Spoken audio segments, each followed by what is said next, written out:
இங்க ஒரு குழந்தை பிறக்கும் போதே மீசையோட தான் பிறக்குது. சோ இதை பார்த்து அந்த குழந்தையோட அப்பா வந்துட்டு ட்ரிம்மர் எடுத்து ட்ரிம் பண்ணி விடுறாரு. அப்படி ட்ரிம் பண்ணி பார்த்தா அடுத்த செகண்டே அந்த மீசை வந்துட்டு வளர்ந்துருது. சோ இதை பார்த்துட்டு சாக்காய் போன அப்பா என்ன பண்றாருன்னா உடனே டாக்டர்கிட்ட கூட்டு போய் செக் பண்ணி பாக்குறாங்க. டாக்டரும் செக் பண்ணி பார்த்துட்டு இருக்கும்போது அப்போ இந்த பையன் லேசா அந்த டாக்டர் எட்டி உதைப்பான் பாருங்க. அவ்வளவுதான், அந்த டாக்டர் செவுத்த உடைச்சுன்னு பறந்து போயிடுறாரு. என்னன்னு பார்த்தா இந்த பையனுக்கு கொஞ்சம் சூப்பர் ஹீரோ பவர்ஸ்லாம் இருக்கும் போல. இந்த பையன் வளர வளர அவனுக்கு சக்தி எல்லாம் அதிகரிச்சுட்டே தான் போகுது. சோ அப்படிதான் காரு கடியில விழுந்த பால் எடுக்கிறதுக்காக இவன் அசால்ட்டா அந்த காரியே கையால தூக்கிடுறான். அதுக்கப்புறம் இவன் கூட படிக்கிற பொண்ணு வந்துட்டு ஊஞ்சல் ஆடிட்டு இருக்கும்போது கொஞ்சம் வேகமா தான் ஆட்டி விட்டா என்ன ஆகும் அப்படின்னு சொன்னதும் வேகமா தானே தோ இப்ப பாரு அப்படின்னு சொல்லிட்டு ஒரே தள்ளுதான்.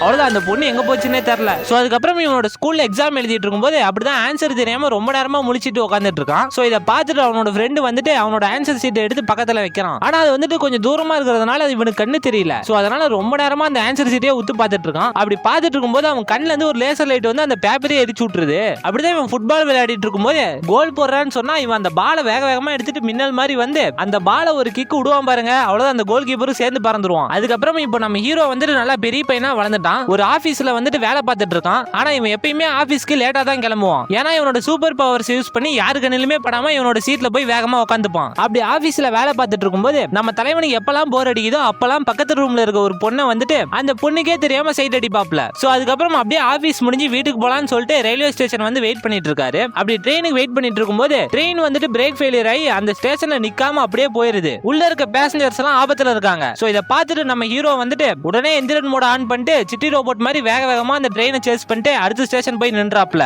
அப்படி அடுத்த ஸ்டேஷனுக்கு வந்துட்டு இவரோட ரெண்டு கையாலேயே நிறுத்தலாம் அப்படின்னு சொல்லிட்டு பார்த்துட்டு இருக்காரு. அப்படி பார்த்துட்டு இருக்கும்போது அந்த ட்ரெயின் நல்லா வேகமா வந்து நம்ம ஹீரோவை அவ்வளவுதான் நல்லா பள்ளி மாதிரி ஒட்டிக்கிறாரு. இவரோட பிளான் ஃபெயிலியர் ஆயிடுச்சு. சோ அதுக்கப்புறம் திரும்பவும் வேகமா ஓடி அடுத்த ஸ்டேஷனுக்கு வந்துடுறாரு. அப்படி வந்துட்டு அங்க இருக்கிற ஒரு ஃபயர் ஹோஸ் எடுத்து ரெண்டா பக்கமும் நல்லா சுத்துன்னு சுத்திட்டு நல்லா டைட்டா கட்டிட்டு இப்போ என்ன தாண்டி எப்படி அந்த ட்ரெயின் போகுதுன்னு பார்க்கலாம்னு சொல்லிட்டு நின்று இருக்காரு. இவர் நினைச்ச மாதிரியே அந்த ட்ரெயினும் நல்லா வேகமா வந்து அந்த ஃபயர் ஹோஸ்ல மாட்டி நின்னுருது.